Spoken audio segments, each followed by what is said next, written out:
내리면서 제가 진행을 하겠습니다.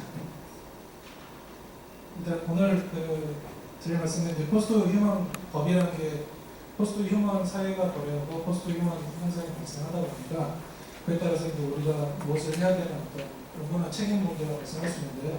이거 전체로 우리가 이제 포스트 휴먼법이라고 이야기할 수 있을 것 같습니다. 그래서 그 시대가 돌았을 때 어떤 법들이 발생할 수 있는가, 도대체 법에는 어떤 이슈가 있고 우리는 법을 만들 때 무엇을 조심해야 되는가, 이런 내용을 좀 중심으로 설명을 드리도록 하겠습니다. 일단 목차를 말씀드리면은 우리가 포스트 휴먼 그러면 저는 항상 그 어벤져스를 생각합니다. 어벤져스 굉장히 많은 영웅들이 나오죠. 그 영웅들을 붙여봐서 우리가 포스트 휴먼이 무엇인가 하는 생각이 들도록 하고요. 그 다음에 포스트 휴먼 그 어벤져스의 그 영웅들도 있지만은 울트론이라는 악당이 나옵니다. 그 악당에 대해서 제가 생각했을 때는 포스트 휴먼의 어떤 가장 강한 징표를 가진 게 울트론이 아닌가. 그래서 울트론의 좀 진영을 한번 살펴보도록 하면서 그러면 포스트 휴먼은 어떤 징표가 있는지를 간략하게 좀 정리를 해서 그에 따라서 좀 논리를 좀 전개해 보려고 하고 있습니다. 그 다음에 우리가 특이점이라는 것은 이제 포스트 휴먼 사회가 언제 도래할 것인가에 문제에 연관이 되는데요. 조금과 관련해서 시대 도래점, 시점이 언제인가 그런 문제고요. 그 다음에는 이제 본론으로 들어가서 포스트 휴먼법에는 굉장히 많은 이슈가 있을 수 있는데 제가 좀 철학과 연계시켜서 한 6가지 주제로 관련해서 포스트 휴먼법의 목적이 무엇인가, 두 번째는 이제 포스트 휴먼의 법적 주의가 무엇인가, 포스트 휴먼의 법적 실체가 무엇인가, 네 번째는 이제 법적 책임, 체계, 그다음에 상호 운영성 이런 순서대로 살펴보도록 하겠습니다. 어벤져스 영화가 나옵니다. 포스트 휴먼 그러면은 사람들은 이제 기본적으로 포스트에 대해서 굉장히 좀 반감이 많죠.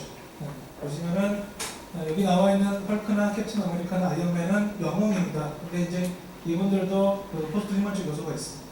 헐크 같은 경우는 실험을 잘못해서 자기 어떤 능력이 극대화된 사람이고, 캡틴 아메리카도 마찬가지로 외부적인 그런 실험에 의해서 능력이 극대화된 사람이고, 아이언맨은 뭐 에너지적 요소를 갖고 있지만 내부적 요소에서 어떤 능력을 극대화합니다. 그래서 포스트 휴먼적 요소가 있다. 그렇지만은 기본적으로 어떤 인간적 요소를 갖고 있습니다. 하지만 울트론 같은 경우는 원래가 인공지능이고 굉장히 어떤 정보나 소프트웨어에 불과했던 것들이 점점 자기의 실체를 갖춰가는, 다시 말해서 가장 강한 어떤 포스트 휴먼적 요소가 있지 않을까라고 생각합니다. 포스트 휴먼 그러면은 우리가 안 좋은 이미지를 단어 자체에서 풍기지만은 그건 우리가 울트론을 생각해서 그런 모습을 볼 수 있는 것이지만은 여기 나와 있는 것처럼 펄크나 캡틴 아메리카, 아이언맨처럼 생각하면은 포스트 휴먼은 어떻게 보면 우성 인간이라는 단어가 더 될 수가 있습니다. 그래서 포스트 휴먼은 어떤 비하적인 단어가 될 수도 있지만은 다시 말하면 또 나를 돋보일 수 있는 단어가 될 수 있다는 그런 이중적 의미가 있다고 볼 수 있습니다. 그 중에서 울트론에 대해서 좀 살펴보도록 하겠습니다. 울트론이라는 것은 울트라 드론이죠. 그래서 울트론이라는 것은 이제 극대의 이런 뜻이고, 드론이라는 것은 무인기기라는 뜻입니다. 그래서 극도의 무인기기라는 뜻이고, 울트론은 이제 여러 가지 그 버전이 있습니다. 가장 오래된 버전이 이제 행크 핌의 만든 울트론인데, 이게 이제 그 행크 핌이라는 박사는 초기 제1차 앤트맨입니다. 이 사람이 만든 인공지능이고, 이 사람이 이제 역대 울트론은 1968년생이고요. 좀 재밌는 게 행크 핌의 어떤 불완전한 뇌파가 그대로 울트론에 들어가고, 울트론은 이제 그래서 증오를 주요 감정으로 표출하게 만화에 감정합니다. 그런데 우리가 잘 아는 울트론은 2015년 어벤져스에 등장한 울트론이죠. 과정은 토니는 이제 아이언맨이고 브루스는 헐크죠. 토니와 브루스가 로키가 갖고 있던 셉터를 이용하다가 잘 보니까 이제 고밀도 인공지능이다. 이걸 이용해서 어떤 만들기 울트론이고, 울트론이 만들다 보니까 다른 인공지능인 자비스의 어떤 통제를 깨고 뚫고 나와서 어벤져스를 공격하는 그런 영화입니다. 2015년 전에도 있었습니다만 본격적으로 알려진 게 2015년이고, 좀 재밌는 게 위에는 행크 핌이 어떤 특성을 울트론이 갖고 있는데, 여기는 토니가 만든, 그러니까 창조자가 만든 어떤 창조의 기본적인 특성들이 이 울트론에 들어있는 좀 약간 그런 요소들이 있는데, 이게 좀 저는 기본적으로 좀 개념이 있다고 생각합니다. 다시 말해서 피조물이 있으면 피조물은 창조자를 닮아간다는 그런 기본적인 개념이 차라리 밑에 깔려 있지 않을까 그런 생각이 좀 듭니다. 관련해서 우리가 영화 채피를 보시면은, 영화 채피를 보면서 저는 여러 가지 장면이 생각났지만 가장 머릿속에 떠오르는 게, 이 채피는 크리에이터하고 페어런트를 구분합니다. 사람은. 자기를 만든 사람을 창조자라고 하지만은 자기를 길러준 사람을 부모라고 이야기를 하는 것이죠. 굉장히 재미있는 많은 점을 좀 내포하고 있는 그런 영화가 아닐까 생각합니다. 울트론의 특징은 여러 가지가 있습니다만 두 가지입니다. 그 가지를 좀 정리를 해보면 첫 번째 학습 능력이죠. 그래서 어벤져스와 수많은 전투와 싸움을 통해서 자신을 계속 업그레이드하고 있습니다. 또 하나는 이건 정보이기 때문에 실제로 어디든지 계속적으로 이동을 해가면서 죽지 않는 그런 특성이 있습니다. 다만 이 정보가 몸체가 필요하기 때문에 몸체를 계속적으로 바꿔가면서 자신을 이제 계속적으로 변형을 해가는 것이죠. 실제 보시면은 초기는 이제 울트론 MK라는 몸체를 가졌었고 프라임이라는 몸체를 갖다가 이제 센트리, 그다음에 마지막으로 이제 얼티메이트 울트론 그런 몸체를 갖게 됩니다. 여기 있는 나와 있는 명칭은 기본적으로 이 울트론에 대한 명칭이 아니고 정확하게는 이제 이 몸체에 관한 명칭이라는 게 재미있는 겁니다. 이 울트론을 비추어 봐서 포스트 휴먼은 어떤 징표가 있는지 좀 정리를 해봤습니다. 첫 번째로 기본적으로 이제 능력적으로 봐서는 인간보다 강합니다. 뭐 하나라도, 그런데 물리적 능력이라도, 아니면 지식이라도, 분석력, 정보력. 두 번째는 구성적으로 보면은 소프트웨어와 하드웨어로 구분되어 있습니다. 굉장히 인간하고 비슷한 것이죠. 인간으로 보면은 정신과 육체고, 포스트 휴먼으로, 로봇으로 보면은 정보의 몸체로 구성되어 있습니다. 다만 이제 봇이라고 해서 로봇 아닌 소프트웨어 어떤 로봇이 있긴 합니다. 작용론도 굉장히 인간이 닮아 있습니다. 인지를 하고 판단을 거쳐서 행동한다. 그 다음에 판단 능력은 포스트 휴먼 정도가 되려면 기본적으로 오토노머스, 자율적인 어떤 행위 또는 그 이상 AI 정도가 돼야 되지 않을까. 저는 또 하나 제 생각은 이런 포스트 휴먼이라는 것은 인간이 만들어낸 결과, 다시 말해서 인간이 자신을 어떤 업그레이드하는 과정에서 직접적, 간접적으로 파생된 결과가 아닐까라고 생각합니다. 얘는 여기 나와 있는 것처럼 로봇이라든지 드론이라든지 IoT, 사이버고 인공지능, 그래서 인간중이 있고요. IoT 같은 경우도 저는 기본적으로 로봇의 초기 모습으로 보고 있습니다. 아까 그 오교수님께서 말씀하신 네트워크, 모빌리티, 그다음에 오토노미를 말씀하셨는데 IoT는 그 중에서 모빌리티가 없고 네트워크 있고 그래서 오토노미만 갖추게 되면은 이제는 거의 이제 로봇 단계로 넘어갈 수 있는 그런 모습이 아닐까 생각합니다. 관련해서 우리가 이제 법적으로 조금 돌아가겠습니다. 자율하고 인공지능은 법적으로 좀 구별된다고 생각합니다. 오토노머스라는 것은 여기 나와 있는 것처럼 셀프 플러스로 다시 말해서 자율이라는 뜻이죠. 그래서 여러 가지 각자마다 여러 가지 정의가 있는데 이게 공학적인 정의이기 때문에 우리가 법적으로 일반화 시킬 수는 없습니다만은 위키피디아 정의가 저는 가장 좀 와닿아서 이걸 좀 끌어왔습니다. 환경적 정보를 인지하여 인간의 간섭 없이 충분한 기간 동안 작동하며 인간의 도움 없이 작동 환경을 통해서 전도 또는 일부를 움직이는 것. 지금 자율기기는 이미 등장을 하고 있습니다. 그래서 이미 나와 있는 거고요. 그 이상이 이제 인공지능인데 인공지능은 법적 정의가 아니고 기술적 정의가 시스템에 의해서 만들어진 정의, 다시 말해서 아티피셜하게 만들어진 정의라는 뜻입니다. 인공지능은 강한 인공지능과 약한 인공지능으로 나누고 강한 인공지능은 어떤 문제를 실제로 사고하고 해결할 수 있는 인공지능, 약한 인공지능은 정해진 규칙에 따라 연산하는 인공지능이고 이 약한 인공지능은 사실상은 오토노머스랑 약간 유사점이 굉장히 많이 겹치고 있습니다. 그러면은 인류에게 위해가 될 수 있는 것은 어느 단계냐 봤을 때는 강한 인공지능을 가장 이제 사람들이 걱정하고 있는 것인데 실제로 강한 인공지능과 약한 인공지능 또는 오토노머스의 단계가 거의 없습니다. 실제로 우리가 개념적으로 나눌 수 있는 것뿐이지 실제 그 내부에서 어떠한 동작이 있는지 어떠한 오퍼레이팅이 있는지 알 수가 없는 것이죠. 실제로. 그래서 이런 단계가 나눌 수 있고 개념적으로는 자율과 인공지능은 꼭 나눠야 될 것 같고 왜 나눠야 되냐면은 자율의 경우는 기본적으로 법적 책임이 기기까지는 미치지 않습니다. 안다고 생각하지만은 AI 단계가 된다면은 개발자가 아니라 기본적으로 법적 책임을 또 기기까지 물을 수 있지 않을까. 그래서 책임 면에서는 두 개를 나눠서 접근을 해야 되고 이러한 접근을 어떻게 데피니션을 하는 게 굉장히 법적 영역에서 중요한 요소가 될 것이라고 생각하고 있습니다. 그 다음에 포스트 휴먼 사회는 언제 도래할 것인가. 미국의 미래학자 레이 커즈와이 같은 경우는 2045년을 이게 인공지능이 인간지능을 초월한다. 좀 오래된 이론인데요. 그 다음에 최근에 이제 카네기 멜론 대학의 로버공학 연구소 같은 경우는 뭐 2020년에는 생쥐, 2030년에는 원숭이, 2040년에는 인공지능, 인간 이렇게 이야기하는데 실제로 이건 인공지능 면에서 이야기하는 거고 오토노머스라는 단계를 이야기한다면 이미 우리 앞에 와 있는 것이죠, 실제로. 그리고 오토노머스가 언제 AI로 넘어갈지는 우리는 알 수는 없는 거죠, 정확하게. 그게 2045년 전보다 훨씬 저는 더 앞서 미리 좀 당겨지지 않을까라고 좀 생각을 하고 있습니다.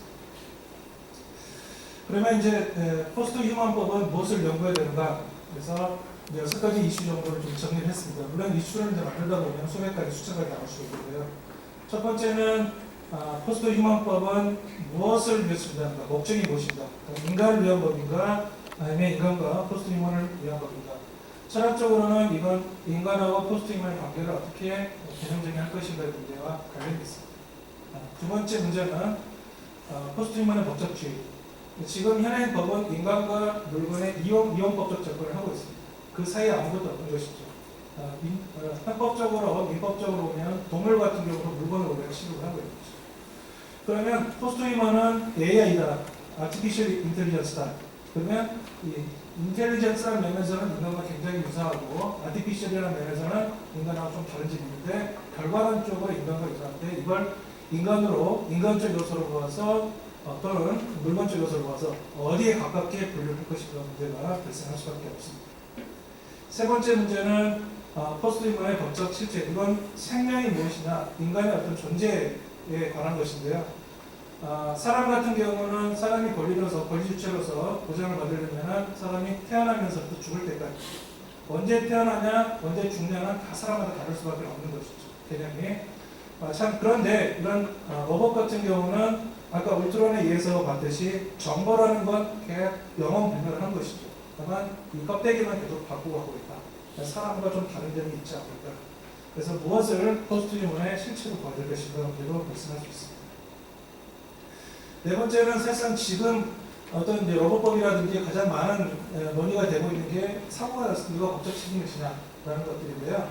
저는 이건 조금 너무 단순한 문제가 아닐까. 또 정책적인 문제도 많이 있기 때문에 어떤 본질적인 문제는 아니라고 생각합니다. 하지만은 한번 좀 정리를 해보겠습니다. 다섯 번째는 포스트 휴먼법은 기존에 있는 전통법 또는 사이버법과 뭐가 다른가, 새로운 법 영역으로 가야 될 것인가, 그런 문제도 발생할 수 있고요. 여섯 번째는 킬러 로봇 등에서 비춰보듯이 이제는 국제 협력이 없으면 사실상은 아무런 문제를 해결할 수 없는. 아까 조금 더 말씀드리겠지만은 킬러 로봇은 글로벌하게 보면은 억사되지만은 국내적으로 보면은 존재해야 되는 그런 무슨 충돌이 어떤 방위가 존재하는 대목입니다. 그래서 어떤 상호 운용성의 문제가 더 부각되지 않을까 생각을 하고 있습니다. 첫 번째 여러분 들어서 포스트 휴먼은 법의 주체인가 법의 객체인가. 이 문제는 사실상은 7.법의 차원은 아니고요. 철학적인 문제고 또는 헌법적인 문제이기 때문에 교수님들께서 많이 좀 해결을 해주시면 좋지 않을까. 간단하게 도시화시켜서 지위와 종속 관계로 볼 수 있고요.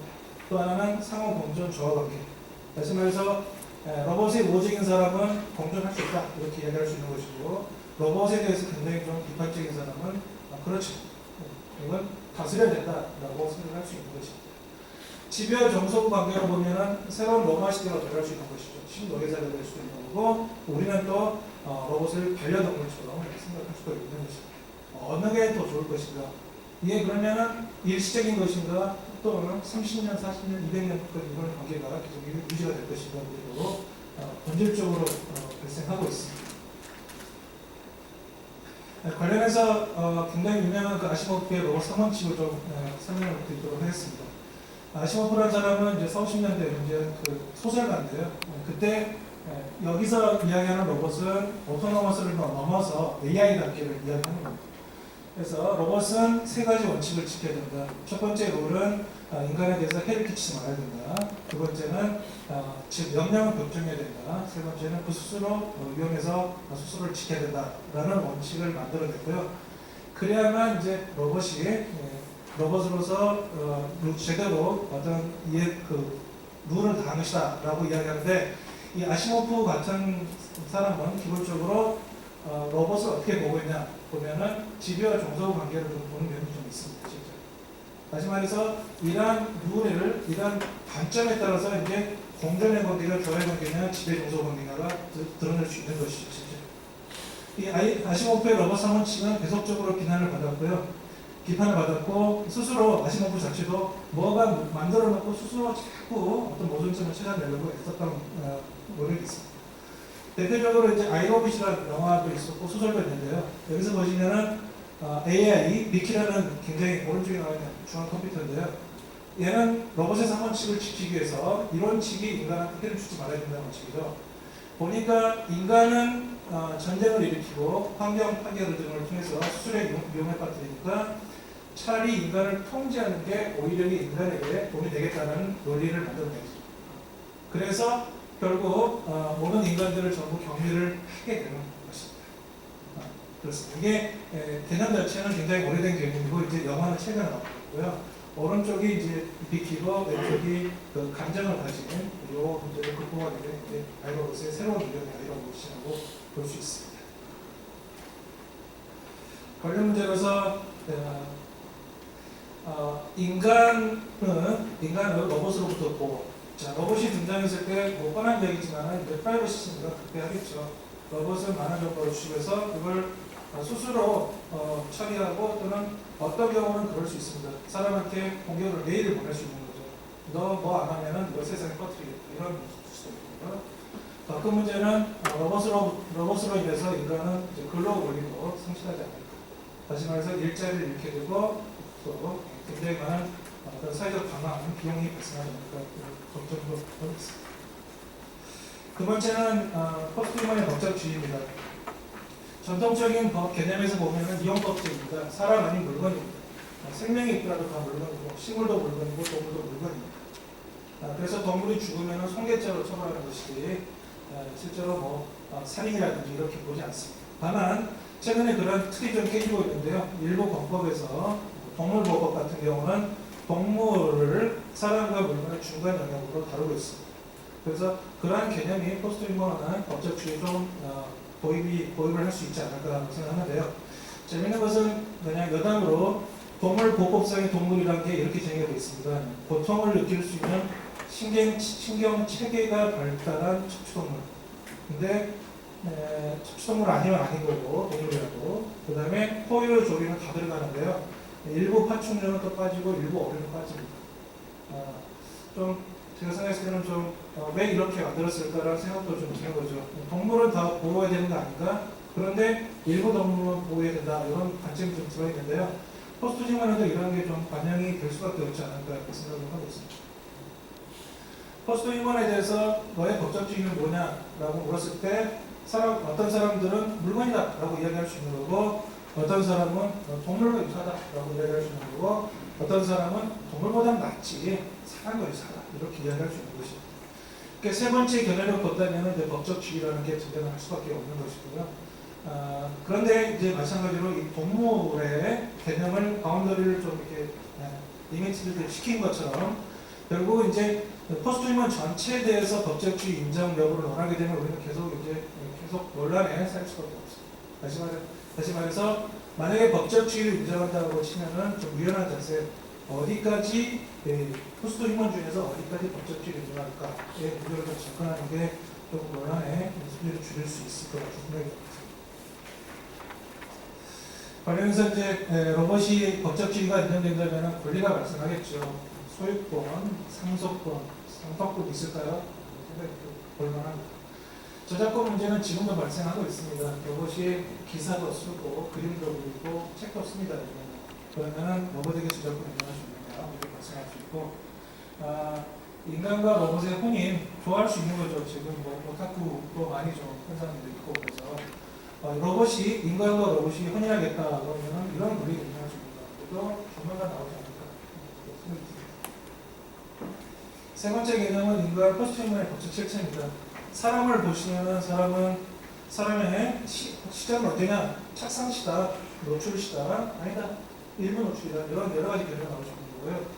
죽음이라는 것도 뇌사로 보는 사람, 심장 맥박의 정대로 보는 사람 여러 가지 이설이 이렇게 견해가 나올 수 있습니다.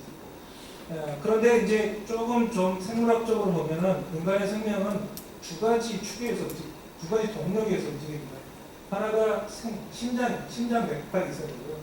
두 번째가 뇌에서 작은 정보가 처리가 돼야지 사람이 돌아가는 것이죠. 그러니까 움직일 수 있는 겁니다. 포스트휴먼 로봇도 약간 유사한 구조를 갖고 있습니다. 포스트휴먼도 몸체를 움직이는 두 가지 동력인데 하나는 전기가 있어야 되고요. 또 하나는 정보가 있어야 되는 것이죠. 다만 이제 사람하고 좀 다른 점은 몸체가 의미가 없습니다. 몸체가 의미가 없다. 그런 것들은 결국은 영생의 문제로 영생이나 뭐 필면이나 이런 문제인데 포스트휴먼은 영생적 요소가 굉장히 강하지 않을까라고 생각이 들고요. 또 하나 다른 점은 이게 이동성이 있습니다. 포스트휴먼의 사람의 정신을 옮길 수가 없죠. 아마 고도로 아된 정신이라고. 하지만 포스트휴먼 같은 경우는 복제와 정생이 가능합니다.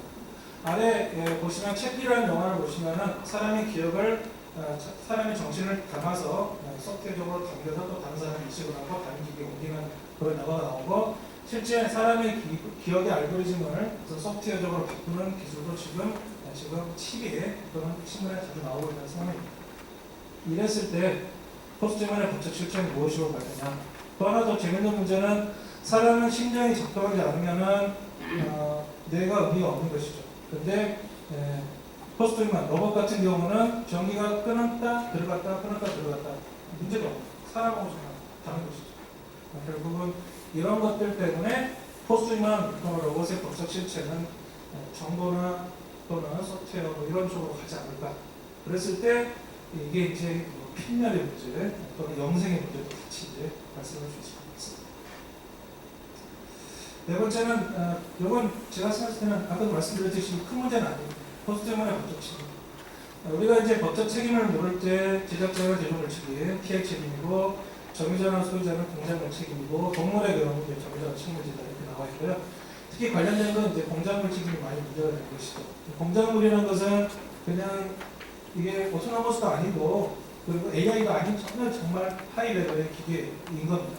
그런데 이제 이 기계 자체가 스스로 자율적으로 운행을 되고 또 스스로 판단할 수 있는 능력이 됐을 때는 이 공작물 책임만으로는 안 되는 건 당연할 수밖에 없는 것이죠. 그래서 나오는 게 포스트휴먼에게 민영사 책임을 물을 수 있는 건 문제가 나오는 겁니다. 그래서 무인자동차가 도로 공작물과 부딪혀서 동승자가 사망한 경우에 뭐 자동차 운전석에 있던 사람 어느 정도 책임을 질 수도 있고 무인자동차의 소유자도 기계에 결함돼서는 피해 책임을 질 수도 있는 거고 도로관리 책임자도 이게 도로를 잘못 관리했다는 책임을 질 수가 있는 건데 그런 문제가 아니라 프로그램 무인자동차의 제작자뿐만 아니라 프로그램 개발자까지 책임을 물을 수 있는 문제가 계속 나오고 있는 거죠. 더 나아가서 무인자동차 자체도 책임을 물을 수 있는 가운데도 계속 나오고 있습니다. 최근에 뉴스를 보면 독일에서 공장에서 이렇게 자동화된 공장 기기가 잘못 움직여서 사람을 이제 죽이는 경우도 있었는데요. 그런 경우에 이제 누구에게 책임을 물을 수 있는가 이런 문제도 이제 같이 보여드리고 있습니다. 비슷한 경우입니다. 구글이 만든 A사의 무인자동차가 강도를 태우고 이제 갔는데 경찰이 살아가는데 무인자동차가 인지를 했는데 계속 가요. 그랬을 때 무인자동차에게도 책임을 물을 수 있는가. 그 전에 프로그램 개발자에도 책임을 물을 수 있는 문제로 최근에 좀 핫 이슈가 돼서 많이 논의가 되고 있습니다. 형사 책임으로 넘어가면 프로그램된 로봇이 아무를 적군으로 오인해서 사살할 경우 많이 발생할 수밖에 없습니다. 물론 이제 아까 말씀했듯이 로봇이 정확하기 때문에 사람보다 사고 가능성이 없기 때문에 더 인도적이다라고 이제 반론하신 분도 있습니다만 어쨌든 로봇이 사람을 죽일 수 있는 상황은 없을 수밖에 없는 거고요. 그때 로봇에게 책임을 물을 수 있는 문제가 이제 크리미널 컨덕트 또는 고의 인텐딩 마인드를 어떤 식으로 인정할 수 있는 거로 같이 말씀할 수 있을 것 같습니다. 다섯 번째는 포스트휴먼법의 책임이다. 이 문제는 전통법으로 보면 우리가 온라인이 없다는 세상에서는 사람을 칼로 죽인다는 어떤 행위, 공기를 통해서 이렇게 발생하는 행위죠. 그런데 이제 온라인 영역으로 가게 되면은 예, 정보나 전기를 통해서 이제 모든 결과가 나옵니다. 그리고 정보를 변조한다, 입력한다, 들어간다, 패스워드를 입력한다, 정보를 이런 거죠. 그래서 위에는 전통법의 영역으로 볼 수 있으면은 이 새로운 법 영역을 우리가 사이버법 영역이라고 볼 수 있는데, 그러면 포스트 휴먼법은 전통법도 아니고 사이버법도 아닌 양자 요소를 모두 갖고 있습니다. 예컨대 정보의 변조로 사람을 죽일 수 있습니다. 오토 개념들 일종의. 그래서 원격으로 로봇을 해킹하면은 예전에는 그냥 해킹하고 끝입니다. 정보를 유출하고. 그런데 원격으로 로봇을 해킹하게 해서 총을 발사해서 사람을 죽인다. 다시 말해서 온라인적 어떤 행위가 정보의 어떤 변조나 그런 조작이 결국은 오프라인적으로 결과가 나오는 것이죠. 전통법적 영역과 사이버법 영역이 동시에 발생을 하게 되는 거죠. 그러면은 우리가 이런 사이버법 영역과 전통법 영역의 어떤 또 다른 영역으로서 컨버전스적인 어떤 법 체계가 필요할지 모르죠. 그런 생각을 좀 들고 있습니다. 쉽게 해서 뭐 IoT 같은 경우는 마찬가지입니다. 내가 인공심장을 달고 있는데요. 이게 해킹을 해서 과전류를 쏟아붓습니다. 그러면 심장이 뛰면서 바로 사람을 죽일 수가 있는 거죠. 이런 것도 로봇에서만 발생할 수 있는 그런 현상입니다. 여섯 번째는 포스트 휴먼법의 상호운영성. 상호운영성은 단계가 테크니컬도 있고 오르가니제이션도 있고 그다음에 리갈적도 있고 뭐 폴리티컬 여러 가지 영역이 있는데요. 여기서는 이제 리갈적 먼저 말씀을 드리면은 서로 다른 법체계 사이에 상호작용이나 협력을 의미합니다. 대표적으로 이제 국제 규범 등을 들 수가 있는데요. 전통법은 사실상 상호운영성이 별로 의미가 없고요. 다만 이제 중대한 어떤 국경을 뛰어넘는 범죄에 있어서는 상호운영성이 굉장히 중요했었죠. 그런데 일부 IT법은 태생 자체보다 상호운영성을 갖고 나오는 애들이 많이 있습니다. 그런데 개인정보보호법 같은 경우도 OECD 파원 측에서 모든 법이 이제 만들어졌다는 게 그렇기 때문에 것입니다. 포스트 휴먼에서는 킬러 로봇 등을 보시면은 한 국가 내에서 해결할 수 있는 일이 거의 없습니다. 또는 오히려 특정 국가에서는 킬러 로봇을 열심히 만들어내려고 하는 것이죠. 그래서 어떤 이해관계의 충돌도 발생할 수 있고 어떤 해결 능력의 부재 등이 발생할 수 있기 때문에 포스트 휴먼법에서는 국제 협력이나 국제 규범이 더더욱 더 중요할 수밖에 없고, 그래서 법체계 역시 이런 쪽으로 접근을 해야겠죠. 조만간 이제 킬러 로봇을 어떻게 금지할 수 있는 것 같은 PPT 같은 것도 나올 수가 있을 것 같고요. 유엔도 로봇을 어떻게 사용할 수 있는 거에 대한 가이드라인을 기본적으로 낼 것 같고, 계속적으로 논의도 나오고 이제 시민단체도 계속 만들어지고 있는 상황입니다. 그래서 인터로퍼빌리티 같은 상호 운영성의 문제를 좀 본격적으로 우리가 고민해 봐야 되지 않을까 생각하고 있습니다. 네, 이상 감사합니다. 다시 한번 김교환 변호사님께 큰 박수 부탁드리겠습니다.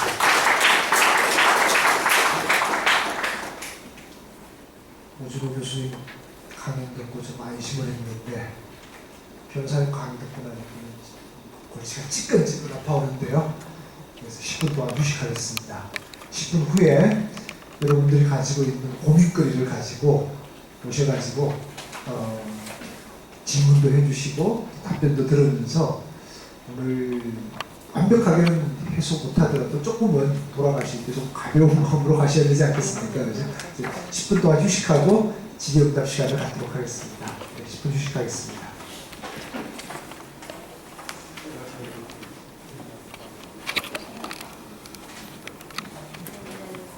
이거요. 해 지금.